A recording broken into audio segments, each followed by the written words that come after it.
Muchas gracias, Dios, por todas las cosas, las buenas y las malas, porque contrario a lo que podríamos pensar nosotros, las que son malas también tú las haces buenas, en el sentido de que las usas para el cumplimiento de tu propósito en nosotros, Señor. Por lo tanto, no desperdicias nada, Señor. Todo lo usas para gloria de tu nombre y para nuestra edificación, Señor. Por eso te queremos agradecer en esta mañana, Dios, y queremos una vez más exponernos a tu palabra, Señor. Tu palabra que es como una lumbrera, es como una estrella, es como el sol, es como un faro que alumbra, Señor, en nuestro interior y que nos trae la luz, nos trae, Señor, tu verdad. Nos exponemos a ella en esta mañana, pero rogamos que tu Espíritu Santo nos ilumine, nos dé el entendimiento, la sabiduría que necesitamos, Señor. Que en esta mañana, al abrir las páginas de tu palabra, Señor, esa luz penetre hasta lo profundo de nuestro ser, Señor, y cambie y transforme todo nuestro ser. Para gloria de tu nombre lo pedimos. Amén y amén. Bueno, la semana pasada vimos un tema que se llamó Solo confía en su palabra. ¿Se acuerdan? ¿Cuántos vinieron la semana pasada? ¿Cuántos se acuerdan? ¿Cuántos tuvieron esa palabra clara y presente toda la semana? Espero que todos los que la escuchamos, hermanos. ¿Sí? Hoy vamos a hablar una antítesis. ¿Saben lo que es una antítesis? Una antítesis es lo contrario, o sea, algo que tiene características contrarias a aquello. La semana pasada hablamos de solo confiar en la palabra de Dios. Hoy vamos a hablar del peligro de confiar en lo externo. Escuche bien, el peligro, así se llama la predicación de esta mañana, el peligro de confiar en lo externo. Por eso es una antítesis, por eso tiene características contrarias a lo que hablamos la semana pasada. Porque la semana pasada hablamos solo confía en su palabra. Hoy vamos a hablar del peligro de confiar en lo externo, en aquello que no es conforme a la palabra de Dios. Yo quiero invitarles para que abramos nuestra Biblia e invito a todos, y espero que todos traigamos Biblia física o digital, y que ojalá todos traigamos donde anotar también, sea físico o sea digital. Eso ya es elección suya, ¿verdad? Yo sigo siendo más de lo físico en alguna medida, aunque también uso lo digital porque considero que es una buena herramienta, pero soy a la antigua. Mi pensar es que es mejor hacer notas. Yo aprendo más haciendo notas físicas y bueno, eso es un asunto también personal. Dice la palabra del Señor en Mateo. Recuerda que estamos en Mateo. ¿Y estamos en qué capítulo? A ver si. ¿Ah? Bueno, hoy no vamos a estar en el 14 ya, porque la semana pasada acabamos el 14. Hoy vamos a estar en el 15:1. Del 15:1 vamos a estar al 15:20, o sea, capítulo 15:1 al 15:20. Son bastantes versículos, solo que le vamos a dar un trato, no deteniéndonos versículo por versículo, aunque la esencia de lo que tomamos es versículo por versículo, pero no lo vamos a hacer así porque entonces se nos llevaría demasiado tiempo, ¿verdad? Entonces, como es un tema, vamos a tocar ese tema que está ahí en esos 20 versículos, y de ahí vamos a sacar las enseñanzas, las aplicaciones para nosotros hoy. Dice la palabra del Señor Entonces se acercaron a Jesús ciertos escribas y fariseos. Vamos a ver cuántos están leyendo, porque algunos los veo que no están leyendo. Y eso no es buena costumbre, hermanos, discúlpenme. No es buena costumbre no leer la palabra de Dios cuando la estamos leyendo. Eso habla de que posiblemente estamos despistados. Ojo, cuidado. Entonces se acercaron a Jesús ciertos escribas y fariseos de Jerusalén diciendo: ¿por qué tus discípulos quebrantan la tradición de los ancianos? Oiga, qué pregunta. ¿Por qué tus discípulos quebrantan la tradición de los ancianos? Porque no se lavan las manos cuando comen pan. Respondiendo él, les dijo: ¿por qué también vosotros quebrantáis qué? Las tradiciones de los ancianos. No, el mandamiento de Dios por vuestra tradición. Bueno, si la pregunta de estos parecía que estaba bien confrontativa, Jesús responde una pregunta con otra pregunta. Y la de Jesús sí es bastante, mucho más confrontativa y esencial. Y vea lo que dice: porque Dios mandó diciendo, ¿qué mandó diciendo? Honra a tu padre y a tu madre. Y el que maldiga al padre o a la madre, ¿qué dice? Muera irremisiblemente. Pero vosotros decís: cualquiera que diga a su padre y a su madre, es mi ofrenda a Dios, todo aquello con que pudiera ayudarte, ya no ha de honrar a su padre y a su madre. Así que habéis invalidado el mandamiento de Dios por vuestra tradición. Y aquí viene una reprimenda del maestro bien fuerte. Hipócritas, hipócritas. Bien profetizó de vosotros ¿quién? ¿Cuál profeta? Isaías, cuando dijo, verso 8: este pueblo de labios me honra, mas su corazón está lejos de mí, pues en vano me honran, enseñando como doctrinas mandamientos de hombres.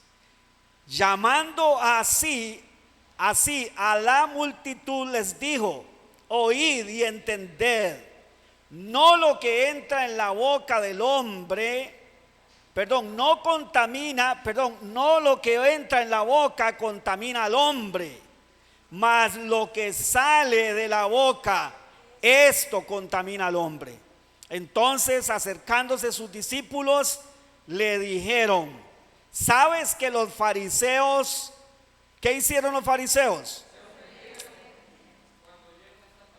Se ofendieron cuando oyeron esta palabra, pero respondiendo él dijo: toda planta que no plantó mi Padre Celestial será desarraigada. Dejadlos, son ciegos, guías de ciegos. Y si el ciego guiara al ciego, ambos caerán en el hoyo. Respondiendo Pedro le dijo: explícanos esta parábola. Jesús dijo: ¿también vosotros sois aún sin entendimiento? ¿No entendéis que todo lo que entra a la boca va a dónde? Al vientre. Y luego es echado a dónde? En la letrina. Pero lo que sale de la boca, ¿de dónde sale? Del corazón sale. Y esto contamina al hombre. Porque del corazón salen ¿qué? ¿Y cuáles son los malos pensamientos? Los homicidios, los adulterios, las fornicaciones, los hurtos, los falsos testimonios, las blasfemias, y etcétera, y etcétera, y etcétera. ¿Verdad? Y verso 20: estas cosas son las que contaminan al hombre, pero el comer con las manos sin lavar no contaminan al hombre. Nada más digo unas cositas ahí de contexto para que nos ubiquemos. ¿Sí? ¿Qué es este asunto de lavarse las manos y de que no se lavan las manos y que por qué no se lavan las manos y todo este asunto de que están violando las tradiciones de los ancianos? Fíjese que los fariseos y los escribas y todos estos señores feos, como dije el otro día, no hacían esto de lavarse las manos por un asunto de un hábito de higiene. O sea, nosotros, ¿por qué nos lavamos las manos y enseñamos a nuestros hijos a no comer nada sin lavarlo y a no comer nada sin lavarnos las manos? Porque entendemos que hay un mundo microscópico de bacterias, de un montón de agentes patógenos que si nosotros no quitamos eso, nos lo metemos al cuerpo y ¿qué pasa? Y nos enfermamos, ¿verdad?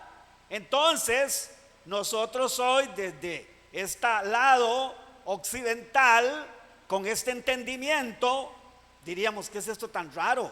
¿Y por qué ellos sí se lavaban las manos? ¿Y por qué Jesús y los discípulos no se lavaban las manos? Bueno, déjeme decirle que esta costumbre que ellos tenían no tenía nada que ver con este hábito que nosotros practicamos. Tiene que ver con un asunto religioso, con una idea falsa espiritual, que si ellos comían pan, o sea, comían, se sentaban a la mesa a comer sin haberse lavado las manos, o sea, lo físico, se contaminaba lo espiritual. Entonces, alguien que no se lavaba las manos era alguien inmundo, era alguien pecador, alguien sucio. Pero alguien que se lavaba las manos resulta ser entonces que era alguien santo, era alguien que se mantenía limpio. Y bueno, ya vimos definitivamente la clase que Jesús les dio y nos dio al respecto. A ver, Jesús dijo, mire, de alguna manera, mire, perdonen la expresión, fue como decir, no sean tontos. ¿Sí? No sean tontos. Sí, yo sé que esa palabra a nosotros nos suena muy ofensiva, pero la palabra, o sea, insensatos viene siendo equivalente a tontos, faltos de entendimiento. Sí, no sean faltos de entendimiento, porque cuando nosotros comemos, ¿qué dijo Jesús? Hablando de la comida física, ¿a dónde va la comida? Al estómago. El estómago, el organismo, el sistema digestivo hace su parte, saca provecho y lo demás ¿qué hace? Lo elimina. ¿Y a dónde va? A la letrina, al servicio sanitario, diríamos nosotros hoy, ¿no? ¿Verdad? O sea, lo que no sirve al cuerpo, el cuerpo lo desecha. Punto. O sea, Jesús está diciendo, cuando se trata de asuntos de comida, ahí muere la cosa. Pero resulta ser que ustedes, por guardar esas tradiciones que son humanas, que las han hecho mandamientos como si fueran mandamientos divinos, ustedes están violando la ley, porque la ley dice que ustedes deben de honrar a padre y a madre. ¿Y qué era honrar a padre y a madre? Respetarlos, amarlos, ser leales, obedecerles y ayudarles económicamente. Pero ustedes dicen lo siguiente. Yo sé que en esa versión, la Reina Valera, cuesta un poco entenderlo, por eso es importante leerlo en otras versiones. En otras versiones podemos leer lo siguiente. Ellos decían, bueno, papá, mamá, lo que te iba a dar se lo di en ofrenda al Señor, ya no te puedo ayudar. Así es que me vale lo que te di a ti como si te lo hubiera dado a ti. Y de esa manera, dice el Señor, ustedes violan el mandamiento. De esa manera no los honran a ellos. Eso que es un mandamiento divino. Y no solo hacen eso, sino hacen lo anterior, que ustedes le dan al lavamiento de manos una connotación que no tiene, creyendo que ustedes se mantienen limpios por dentro lavándose las manos. ¿Y dónde dejamos los pensamientos que salen del corazón? Porque ¿de dónde dijo Jesús? Jesús dijo una gran verdad.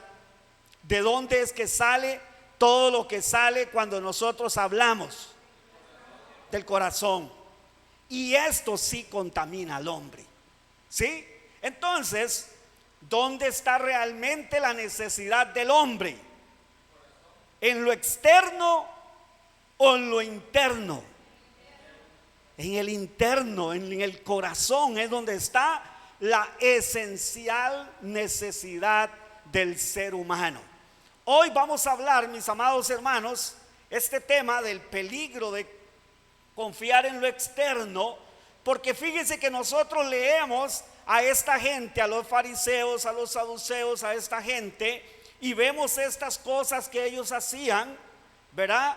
Cómo habían tomado algo que Dios le había mandado, por ejemplo, a los sacerdotes.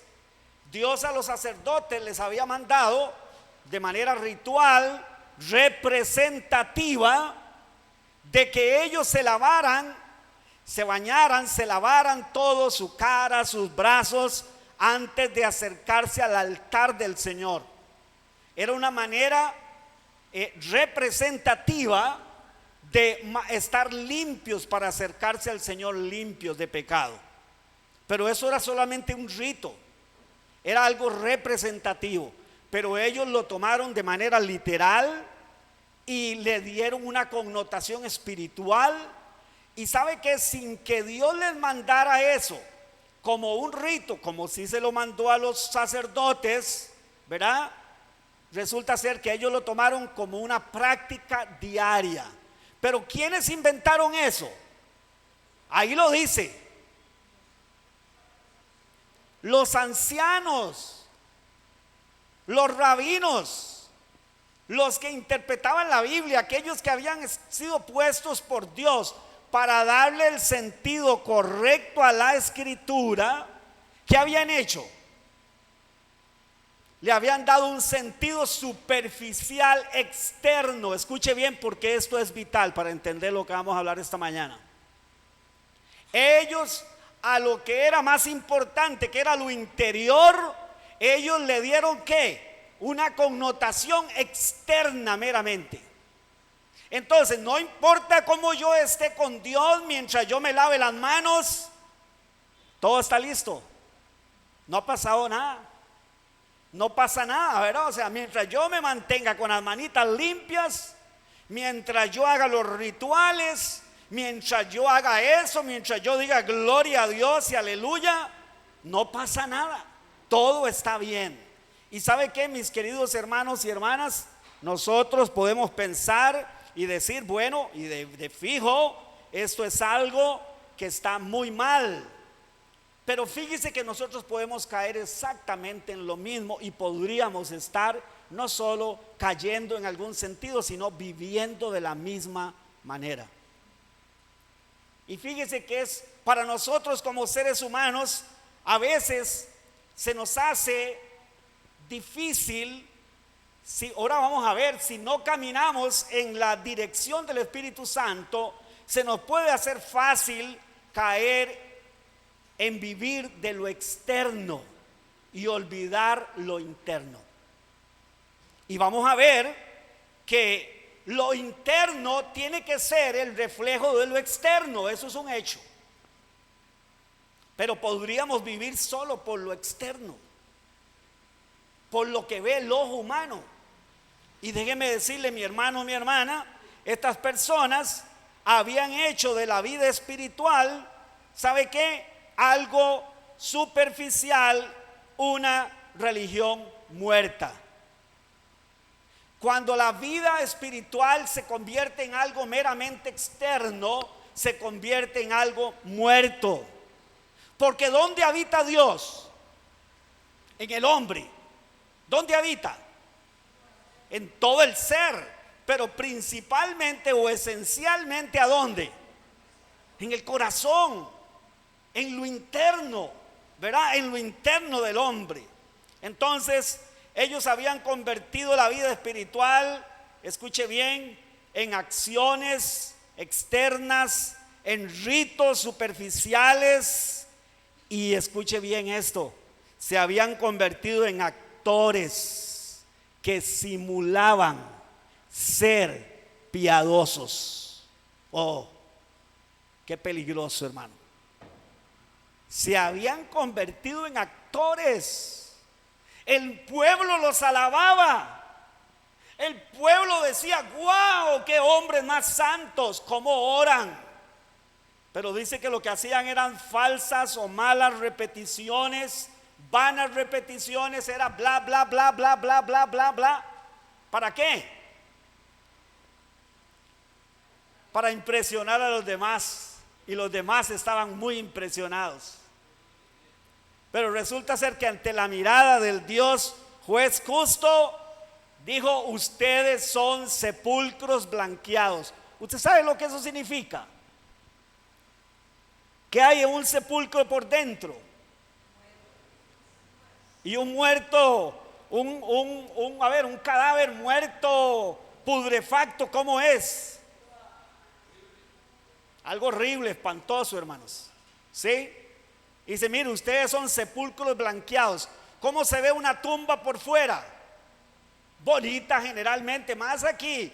Yo no sé en otros países, pero en Costa Rica le ponen cerámica, le ponen un montón de cosas, y a veces, ¿verdad? Uno ve esos mausoleos, ¿verdad? O sea, esas tumbas de reyes o príncipes de la antigüedad, o de gente en la actualidad que hace unas tumbas preciosas, o incluso las más comunes, se tratan de poner lo más lindas por fuera, pero en el interno, ¿qué es lo que se les mete? Pudredumbre. Y Jesús dice: ustedes son esos, son tumbas blanqueadas. Por fuera se ven preciosas, una apariencia de piedad, pero por dentro están llenas de huesos de muertos, o sea, están podridos. ¿Sabe qué, mi amado hermano y mi hermana? Esta gente se había convertido en actores. ¿Quién es un actor o una actriz? Alguien que interpreta el papel, ya sea el papel de un personaje, pero no es esa persona. Le imita, le estudia. No es real, es superficial. A ver, ustedes han visto que los actores que más premian y todo son los que son más te parece ser que realmente es como esa persona, y hasta lloran y todo, hermano, y tienen una manera de expresarse, wow, ¿verdad? O sea, parece que esa persona es esa persona y que está viviendo realmente eso. Sí, pero es nada más un actor. En la antigüedad, ¿sabe qué? En la antigüedad los actores usaban máscaras representativas. El teatro era así. En los tiempos griegos y romanos, los actores usaban máscaras, ocultaban su rostro, porque lo que estaban haciendo era una actuación, ¿verdad? Entonces, déjeme decirle, mi querido hermano y mi hermana, estas personas se habían convertido en actores. Pero ¿saben qué es lo peor? Que parece ser que no se daban cuenta, hermanos. Parece ser que no se daban cuenta. Y a nosotros nos podría pasar lo mismo. Podríamos estar confiando en lo externo. Podríamos estar confiando en algunas cosas. A ver, mi cristianismo, ¿cómo es mi cristianismo? Es un cristianismo tradicional. ¿Saben lo que es un cristianismo tradicional? ¿Ah? Qué serios que están, hermanos. Un cristianismo tradicional, podríamos entenderlo, que es algo que nos han pasado de generaciones, valga la redundancia, pasadas. Entonces, mi mamá, mi abuela, mi abuelo, o sea, me pasó un cristianismo, comillas podría ser, entre comillas, porque la gran pregunta es, ¿y qué contenido tiene ese cristianismo? ¿O qué contenido, a ver, basado en qué está ese cristianismo que yo tengo? Los reformadores decían iglesia reformada, iglesia siempre reformándose. ¿Saben por qué? Porque ellos reconocían que la iglesia de Dios se había contaminado tanto, se había distorsionado tanto, que habían tantas cosas que corregir en la iglesia, en la fe, que ellos decían iglesia reformada siempre reformándose. ¿Cómo aplica eso a nuestra vida espiritual, a nuestra vida cristiana? ¿Cómo aplica eso, mis queridos hermanos? ¿Sabe?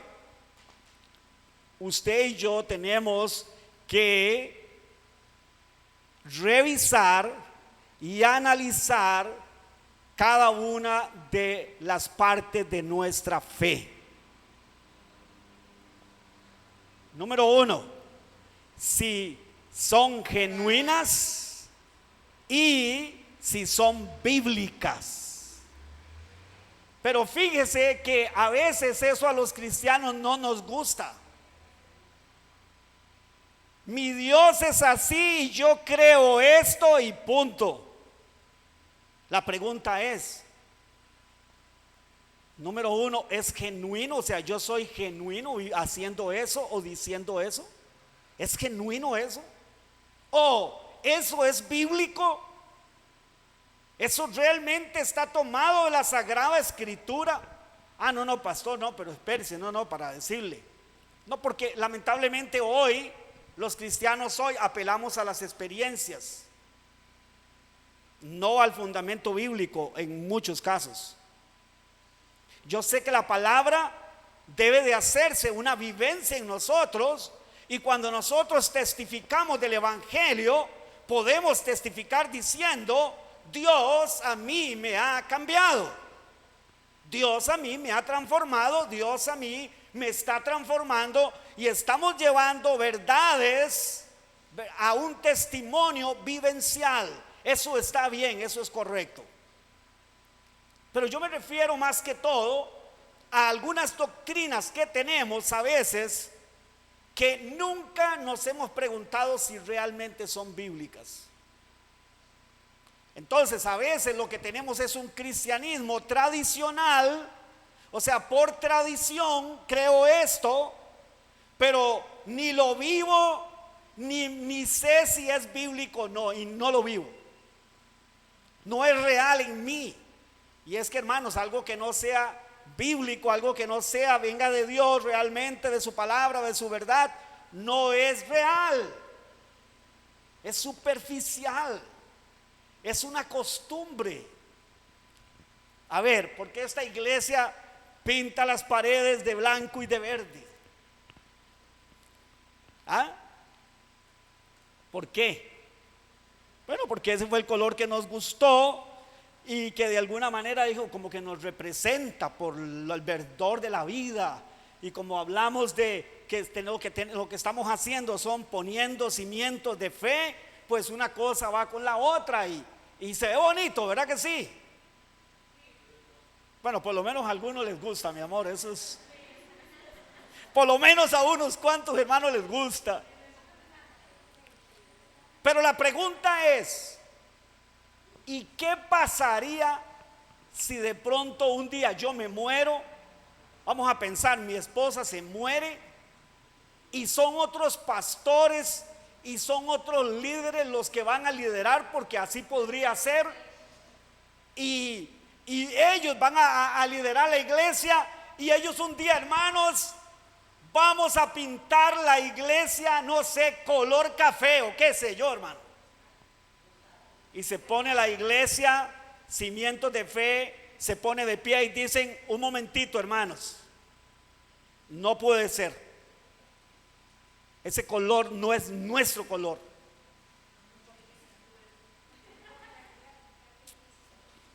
Nuestro color es el verde con el beige.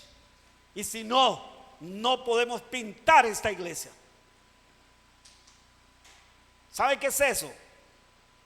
Hicimos de algo que en el momento nos agradó y lo vimos conveniente, correcto, una tradición. Hicimos un dogma para los que estamos estudiando hermenéutica. Hicimos un dogma. Y ahora, hermanos, ya no hay guerra en la iglesia si se pinta de otro color. Hermanos, hay guerra. Estábamos viendo yo, mi esposa y yo, que seguimos a un youtuber costarricense, y estaba contando él que en cierto lugar allá en Jerusalén, una capilla que hay y toda la cosa supuestamente cristiana entre comillas, y esta catedral o este lugar es custodiado por 6 ramas del cristianismo. Los ortodoxos estos y los otros y los otros, por 6 ramas, incluso el catolicismo romano. Porque dice la tradición católica, no solo romana, sino ortodoxa y demás, que en ese lugar supuestamente en ese lugar, no me acuerdo si fue que nació Cristo, no, murió Cristo. Ahí está la tumba supuestamente. Y ahí está la piedra sobre la cual el Señor descansó en su lecho de muerte. Entonces, son tan celosos de la tradición que imagínense que en el edificio por fuera un constructor puso una escalerilla para hacer sus trabajos, ¿verdad? El asunto es que llegaron a un acuerdo, firmaron todos un acuerdo, ¿verdad?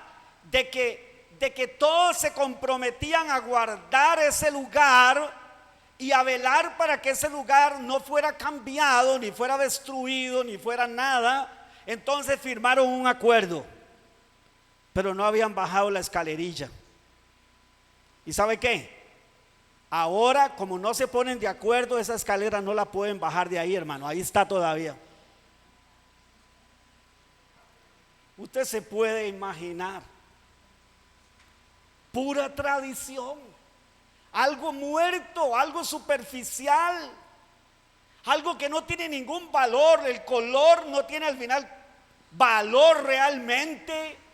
Nosotros podemos estar pintados del color que sea, hermano, que si por dentro nuestro corazón no es santo, no ha sido santificado, no importa del color que nos vistamos.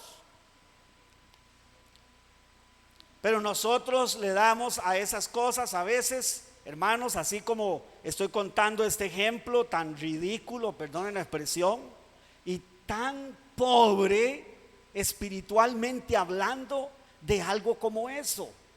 Bueno, fíjense que nosotros podríamos estar viviendo un cristianismo meramente tradicional. A ver, su fe, el fundamento de su fe, ¿sobre qué se fundamenta? Usted sabe, usted ha estudiado su fe. Cuando digo su fe, no estoy hablando que cada uno tenemos una fe por aparte, ¿verdad? Usted tiene su fe, usted tiene su fe, usted tiene su fe. No, obviamente hacemos nuestra esa fe, pero es una fe que nos es común. Eso quiere decir que entonces hay doctrinas establecidas para todos por igual. No es algo solo mío. No, debe de ser la fe que nos es común. Pero hemos revisado esas doctrinas, hemos revisado ese cristianismo, hemos revisado eso que nosotros vivimos. No, pastor, eso es intocable, Dios guarde. Y yo mejor, ¿sabe que yo sigo como decían los señores antes?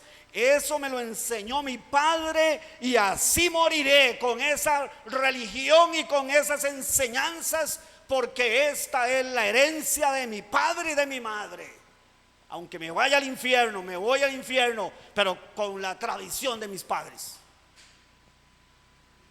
Bueno, esto suena muy catastrófico, suena muy feo y puede sonarnos a nosotros que está lejos de nosotros.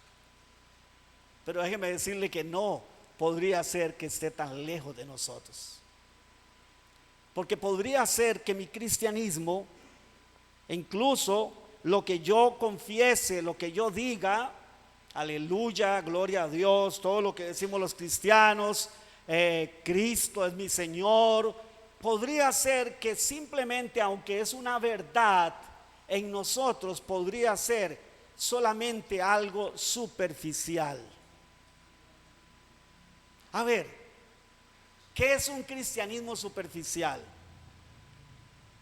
Es un cristianismo donde, bueno, nosotros ¿cómo medimos el cristianismo? Lo medimos por ir a una iglesia en primer lugar, ¿sí o no? Decimos, bueno, si es cristiano, y eso tiene mucho de verdad, pero ¿puede un cristiano no ir a la iglesia cristiana? Hermano, las iglesias cristianas están llenas de no cristianos. Están llenas, oiga, llenas de no cristianos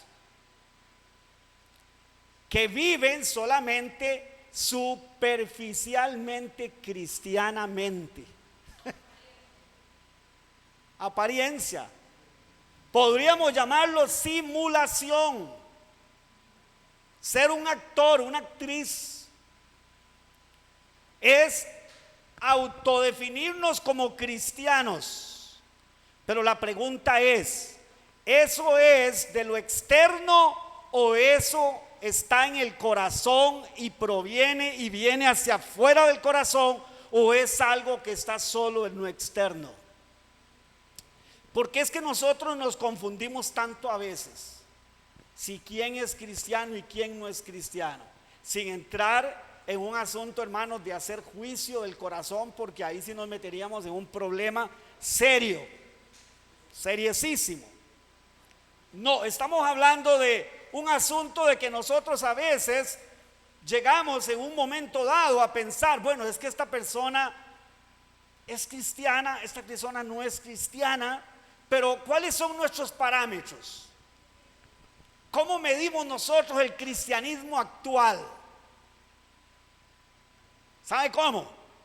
Con cosas muy superficiales, muy de afuera. Viene a la iglesia, diezma, dice aleluya, trae Biblia. ¿Qué otras cosas? Ayúdenme ustedes. Participa, sirve, tiene un puesto en la iglesia, hace algo en la iglesia. Diezma, ofrenda, dice aleluya, canta. ¿Qué más? Adora, canta. Bueno, adorar, según la palabra, la connotación que nosotros le damos a veces, porque alguien que no sea, no adora. Canta, porque adorar es algo que está ligado al corazón y al Espíritu de Dios. ¿Sí? Entonces, ¿sabe qué, mi querido hermano y mi hermana? Yo me he dado cuenta que nosotros podríamos perfectamente tener un cristianismo de tradición. ¿Por qué cree eso, hermano? Porque usted, así me lo enseñaron, así me lo enseñaron. ¿Y sabe qué es lo peor? Que ante esta realidad todavía hay gente que no quiere ser discipulada, hermano. No quiere examinar su fe, no quiere examinar los puntos al menos más centrales o esenciales de su fe, no quiere. Parece como si tuviera miedo de darse cuenta que está equivocado en algunas cosas. Y esto no puede ser. Si su fe es genuina, si su fe está basada en doctrinas genuinas, bíblicas, no tenga miedo. Que la Biblia se interpreta a sí misma. Ella es la que habla de parte de Dios y ella es la que dice lo que es verdadero y lo que no es verdadero. Cuando Samuel fue a ungir al futuro rey de Israel, resulta ser que Dios le dio una clase magistral al profeta, porque dice que el profeta llegó a la casa de Isaí en Belén de Judá, y resulta ser que dice en el capítulo 16 de primer libro de Samuel, dice que en el capítulo 16, el verso 6 dice: aconteció que cuando ellos vinieron, él vio ¿a quién? ¿Alguien se acuerda? ¿Cómo se llamaba? El grandote, Eliab. Él vio a Eliab y dijo, ¿qué dijo? De cierto delante de Jehová está su ungido. Él lo midió, él dijo, mire la estatura, mire el porte, mire, usa cota de malla, usa todo, usa casco, mire, está bien armado. Sin duda, seguro hasta le vio una apariencia de santo, seguro, el profeta. La barba seguro la tenía bien recortadita, todo era así perfecto. Y él dijo, mire, sin duda alguna, este es el ungido. Porque, mire, ¿sabe qué? Si nosotros analizamos esto, es porque Samuel, el profeta, tenía una idea muy superficial de cómo debía de ser el ungido de Jehová. ¿Cierto? Él tenía una idea muy superficial, hermanos. ¿Sí? Y cuando él lo vio, él dijo, bendito y alabado es el Señor que me trajo a esta casa, porque aquí sin duda alguna está ante mí el ungido del Señor. Y vea lo que Dios le dice, lección para toda la vida de Samuel, profeta Samuel. Jehová respondió a Samuel, ¿y qué le dijo? No mires a qué es lo que nosotros generalmente estamos viendo, el parecer. ¿Qué es el parecer? Lo que yo veo con mis ojos. Qué hermano más espiritual, qué persona más espiritual, qué persona, qué porte, ¿verdad? No sé cuánto. Mire, dice, mire, respondió a Samuel, no mires a su parecer, ni a lo grande de su estatura, porque yo, ¿qué dice? Se le cayó todo al profeta en ese momento, hermano. Todo el pronóstico profético se le cayó a Samuel. Mire, porque yo lo desecho. ¿Por qué? Porque Jehová no mira lo que mira el hombre. Pues el hombre, ¿qué dice? Mira lo que está delante de sus ojos. Pero Dios, ¿qué mira? Es aquí donde mucha gente ha interpretado mal esto. Es de aquí donde gente dice, no me juzgue por mi apariencia. Vean, solo Dios que ve mi corazón. Sí, tiene una parte de verdad eso, pero no es enteramente la verdad. Porque ¿sabe qué? De la abundancia del corazón, ¿qué? Habla la boca. O sea, lo que quiere decir es lo que está adentro se hace externo. El problema está cuando solo confiamos en lo externo y creemos que la base está en lo externo y la veracidad está en lo externo, y no entendemos que lo interno es lo que Dios ve primeramente, porque ahí es donde está la verdad y la realidad de quiénes somos nosotros, en lo interno, hermanos, adentro. ¿Qué es lo que nosotros deberíamos de revisar más? Lo interno, hermanos. Y usted sabe que yo me he dado cuenta que a veces es lo que menos revisamos. A veces nos revisamos mucho en lo externo y no en lo interno. Y lo interno es lo que habla de la genuinidad que hay en nosotros, de nuestro cristianismo, de nuestra vida espiritual, en lo interno. Usted y yo deberíamos de decirle como le dijo David al Señor: Señor, analiza mi corazón, analiza mi ser y ve si hay pecados ocultos, pecados que me son ocultos. ¿Sabe por qué? Porque hay un montón de pecados que nos son ocultos a nosotros mismos. Hay algo que alguien llama por ahí, o la gente llama el yo ciego. Es el yo que todo el mundo ve, pero yo no lo veo. Yo, dijo el argentino. El yo no lo veo. Sí, es algo que todo el mundo ve. Todo el mundo ve y dice que Alejandro más gritón. ¿A dónde tendrá el volumen para bajárselo un poquito? Pero si a mí me dicen, yo digo, yo gritón, jamás. Seguro casi les parto el tímpano a la mitad. El yo ciego, hermanos. Porque nosotros, primeramente, hay cosas de nosotros que no vemos. Pero el punto es este, a más de todo lo demás, el punto es este: Señor, tú sí me conoces. Tú sí, Señor. Dios, hazme ver realmente lo que hay dentro de mí que está mal. Lo que está dentro de mí que está mal. No me canso de poner este ejemplo. Digo, el pastor solo ese ejemplo se sabe. No es de raro que alguien piense, yo digo que el pastor solo ese ejemplo se sabe porque solo ese pone. Pero es que me gusta mucho. Entiéndame, téngame misericordia. ¿Sabe cuál? Ya saben cuál es el ejemplo que voy a poner, ¿verdad?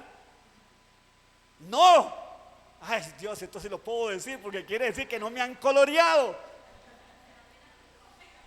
Pero apenas lo diga van a decir sí. Ya saben cuál es, ¿verdad? Ay, gracias, Señor. No lo voy a decir entonces para dejarlos enchilados. No.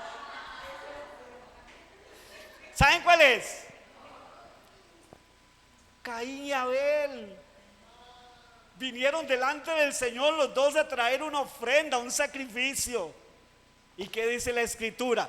Por eso tenemos que aprender a leer con entendimiento. Vio Dios a Caín. Escuche, a Caín. Y después vio lo externo que él traía. Ahí venía Caín con un montón, una canasta grande de cosas, ¿sí? ¿Y qué dijo?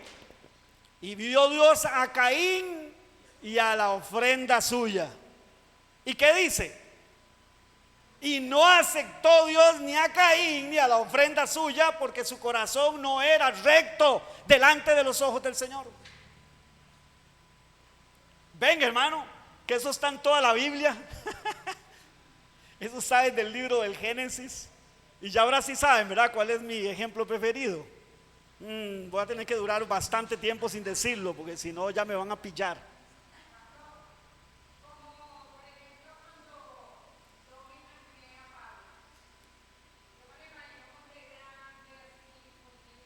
Musculoso.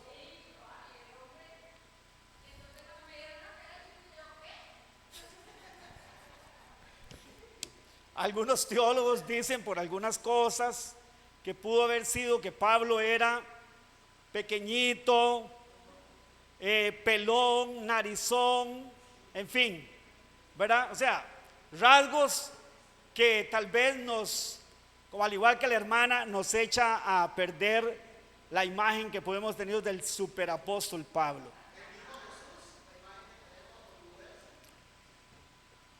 La imagen de Jesús occidental, ¿cuál es? Blanco, rubio.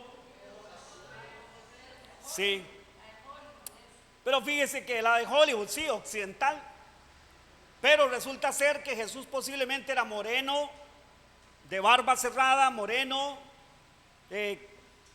nariz aguileña, esa nariz, ¿cómo es que se llama? Piqueada, tipo árabe, es de esa zona, en fin, y totalmente posiblemente no era en nada como nosotros nos imaginamos. Pero no vamos a desviarnos. Bueno, falta la otra parte del ejemplo. Los conozco. ¿Y el otro quién fue el que llegó delante del Señor? El hermano de Caín. ¿Quién era el hermano de Caín? Abel. ¿Y qué dice? Vio Dios a Caín. O sea, ¿qué significa vio a Caín?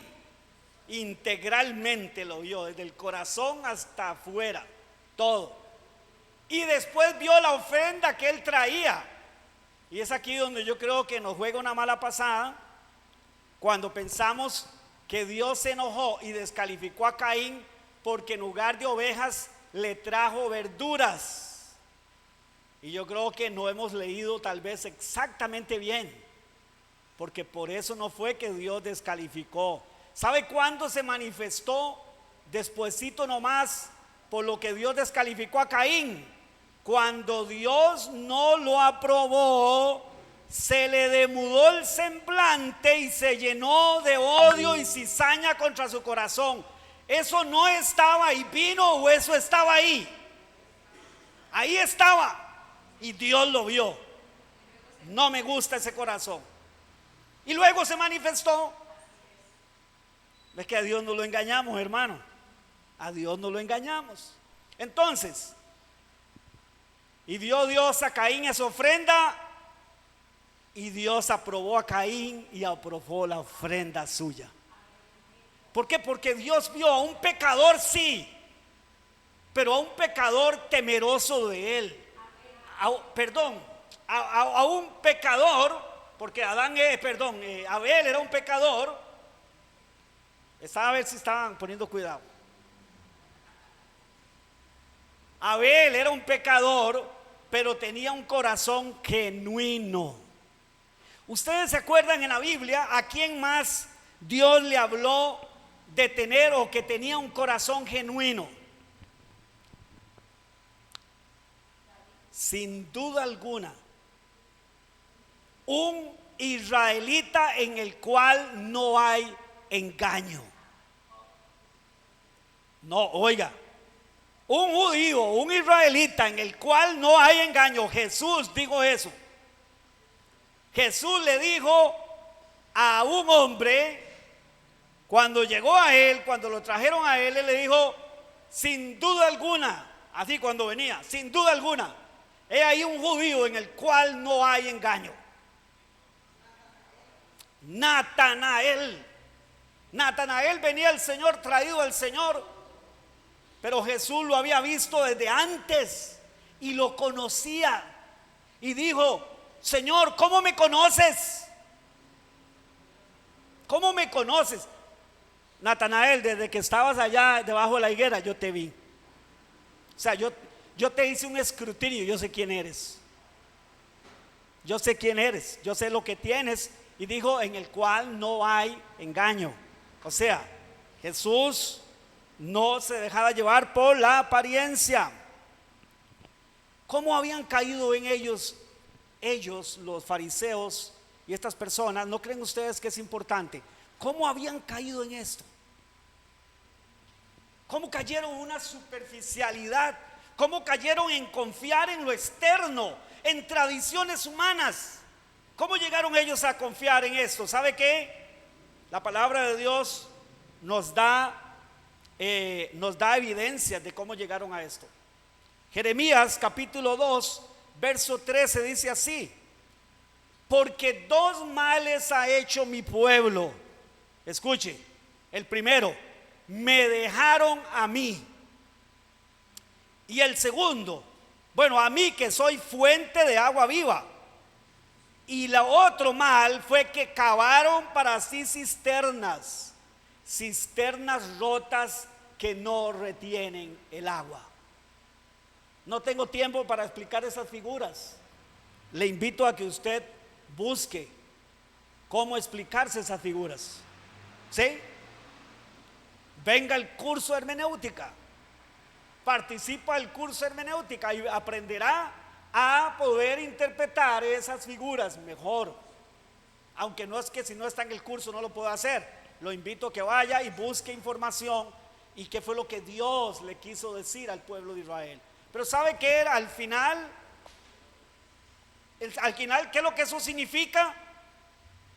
Israel había dejado de vivir una vida para Dios y había empezado a vivir una vida para sí mismos. Y usted sabe que eso nos puede pasar a todos nosotros. Dejar de vivir para Dios, dejar de vivir genuinamente y empezar a vivir de apariencia, a simular, a ser un actor, una actriz. Y entonces, claro, a los ojos humanos pareciera que todo está igual y todo está bien. ¿Sí? Sigo viniendo a la iglesia, sigo diezmando, sigo sirviendo, sigo haciendo, sigo.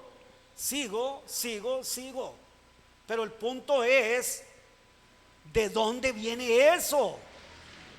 ¿Cómo está mi interior delante del Señor? Es la pregunta. ¿No creen ustedes?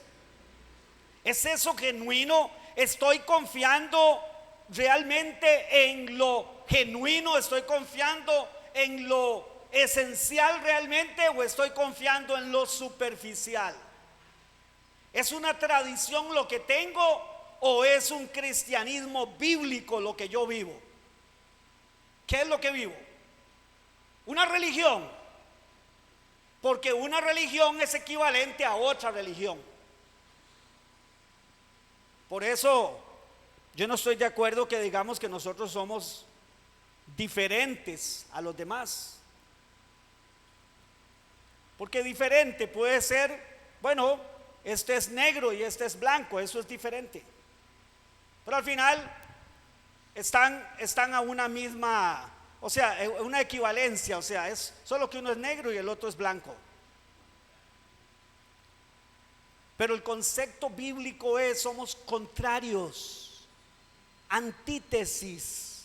Somos la antítesis de la mentira, del engaño. Tenemos que ser la antítesis, lo contrario de la apariencia. Tenemos que ser genuinos, ese es el punto. Y ellos se habían conformado a una religión de apariencia. Se sentían tan santos lavándose las manos, hermano, aunque el corazón lo tenían ¿cómo? ¿Cómo dijo Jesús? Ustedes son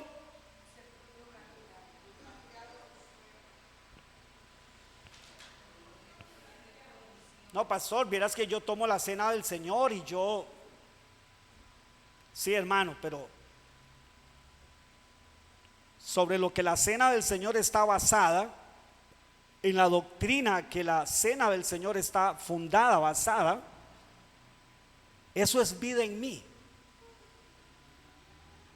Porque no hago nada con tomarla si eso no es vida en mí. ¿Qué evoca la cena del Señor, por ejemplo? ¿Qué evoca? ¿Qué dice la cena del Señor? A ver.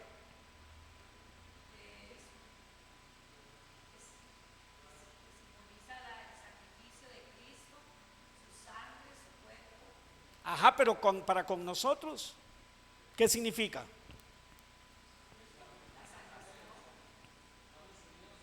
Que hemos sido salvos por Él, hemos sido liberados, hemos sido libres de la esclavitud, de la mentira, del engaño, y que ahora vivimos en la verdad, que ahora vivimos en la luz. Pero déjeme decirle, mi querido hermano, mi hermana, yo puedo tomar la cena del Señor y sin embargo ser como los hermanos de Corinto. ¿Se acuerdan? Los hermanos de Corinto, que era uno de los problemas graves, ya vamos a terminar, de los hermanos de Corinto. ¿Ah?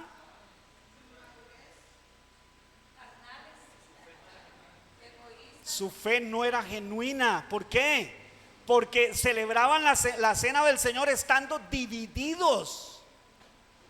¿Dónde ha visto celebrar algo como la cena del Señor, que habla de unidad, de libertad, que todos hemos sido libres, y cómo a la misma vez vamos a estar divididos. No puede ser, es una contradicción, es una antítesis, es contrario a la verdad. Eso no puede ser. Entonces, mi amado hermano y mi hermana, fíjese que, como decíamos, Dios dice en el Salmo 51:6, un pasaje más, Salmo 51:6 dice: he aquí, tú amas la verdad, ¿a dónde? En lo externo, no, en lo íntimo, y en lo secreto me has hecho comprender sabiduría. Él ama la verdad en lo íntimo. ¿Sabe lo que significa? Él ama la genuinidad del corazón. Eso es integridad. Eso es que todo nuestro ser adora al Señor, que todo nuestro ser rinde honor y gloria al Señor. ¿Sí? Todo nuestro ser. Que cuando pecamos, cuando nos equivocamos, somos genuinos. Somos genuinos cuando reconocemos que hemos pecado. ¿Sí? O sea, ser genuino e íntegro no significa que nunca vamos a pecar. Significa que cuando lo hacemos o cuando en algún momento caemos en pecado, a ver, ¿lo ocultamos o lo confesamos? Lo confesamos. Por eso yo le voy a decir algo. Bueno, debería, dice mi hermana. Bueno, alguien que sea genuino lo hace. Alguien que es genuino lo hace. No, no es que yo me suba aquí hoy y venga y diga: mis hermanos, vengo a confesarles un pecado. Ayer tuve un mal pensamiento, ¿verdad? O ayer, no sé, hice algo pecaminoso. No, eso no estoy diciendo yo cuando digo confesarlo. Es no me escondo. Voy delante del Señor primeramente y digo: Señor, tú sabes lo que hice y estoy arrepentido, aquí estoy. Ahora, si el pecado tiene una consecuencia que equivale al público, ¿qué voy a hacer? Apechugar, hermano, y decir: aquí estoy, hermanos, y pequé, y he pecado. ¿Y sabe qué? Y eso es bíblico. Eso es bíblico. Eso es lo que la iglesia con el apóstol Pablo y los apóstoles hacían. Así era, hermanos, así era. Entonces, ¿qué es lo que Dios ama? A ver, porque al final nos tenemos que quedar con lo que Dios ama, con lo que Dios quiere de nosotros. ¿Qué es lo que Dios quiere? Hermano, que todo lo que hagamos, por eso dice: si coméis o bebéis, hacedlo todo como para el Señor y no para los hombres. Cuando entendemos estos principios, ¿sabe qué? Nos dejamos de preocupar tanto por los que los demás piensen de nosotros y nos preocupamos más por lo que Dios piensa de mí y ve en mí. Claro está, lo que es de Dios se va a manifestar, como lo que no es de Dios también se va a manifestar. ¿Cierto? Que lo que en nuestro exterior haya sea genuino, hermano. Que si cantamos, cantemos genuinamente, como quien le está cantando a Él, como quien lo está adorando a Él. Que si oramos, oremos genuinamente, no técnicamente. Porque déjeme decirle algo, hermano. Usted y yo podríamos orar técnicamente. O sea, ¿qué es eso? De aprendernos un montón de palabras y montamos una oración técnica, hermanos, y todo el mundo queda: guau, qué hombre, qué pastor para orar bonito. Pero ¿será que esas cosas que salen de mi boca son genuinas? Ese es el punto. ¿Qué es lo que Dios quiere para usted y para mí? Que seamos como, que confiemos en la verdad, que confiemos en lo que Él hace en nuestro interior, que confiemos y que nosotros nos confesemos y seamos genuinos delante del Señor para reconocer en todo aquello que nos falta, hermanos, ser genuinos. ¿Sí? Reconocerlo y pedir al Señor su gracia, su misericordia, que Él, mis queridos hermanos y hermanas, nos ayude a no que, ¿cómo se llama la predicación? El peligro de confiar en lo externo. No nos confiemos tanto de lo externo, confiemos más en lo que está en el corazón, hermanos. Pero recuerde, lo externo es producto de lo interno. Eso, póngale la firma, porque eso es lo que la palabra del Señor dice. De la abundancia del corazón habla la boca. Recuerde esto: las emociones son engañosas muchas veces, hermanos. Cuando solamente nuestro cristianismo, nuestra vida en Cristo es solo emocional, es engañosa. Las emociones son malas. Dios nos hizo seres emocionales. Es más, yo aquí donde estoy siendo emocional. Hablo también con emociones. Hago pausas, elevo la voz, me pongo más enérgico y menos enérgico. Esas son emociones también, ¿sí?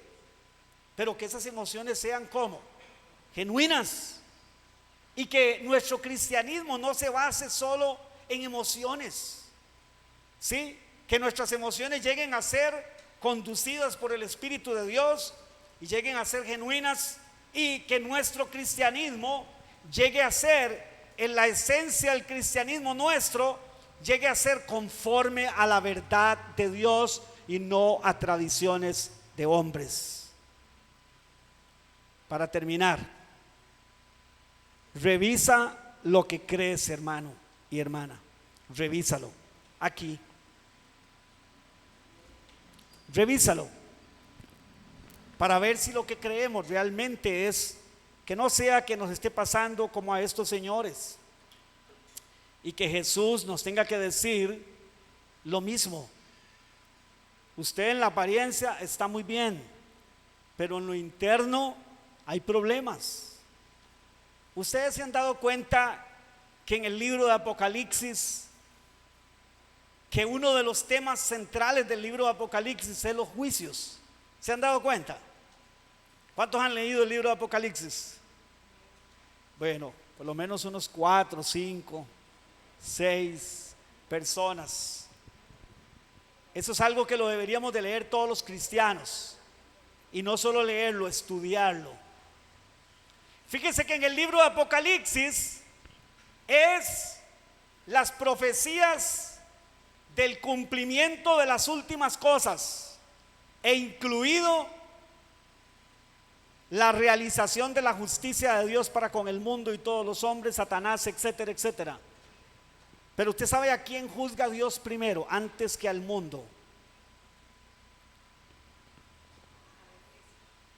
Capítulo 2 al capítulo 4, ¿a quién juzga Dios primero?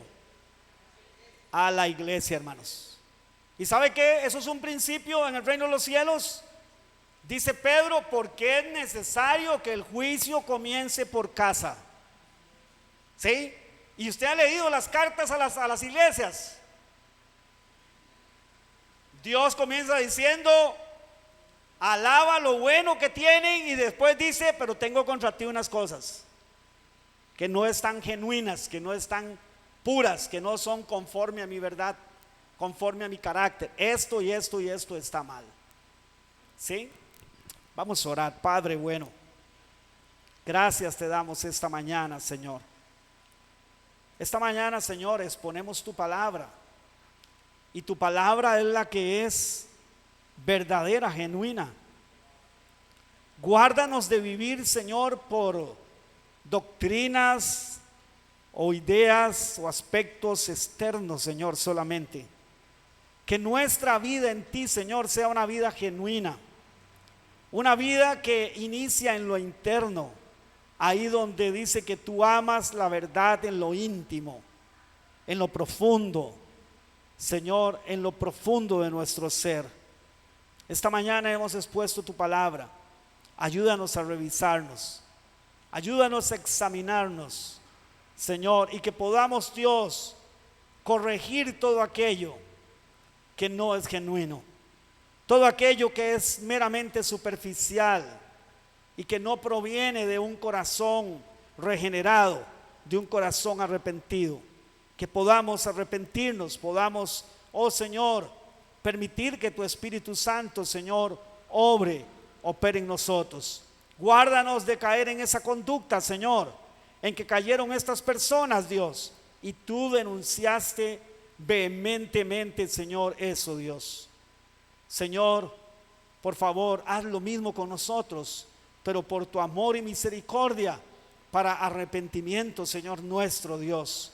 Examínanos y haznos ver si hay en nosotros pecados ocultos, Señor, cosas que no son ocultas. Te lo pedimos por Jesucristo nuestro Señor y te damos las gracias. Amén y amén. Que Dios me los bendiga y me las bendiga.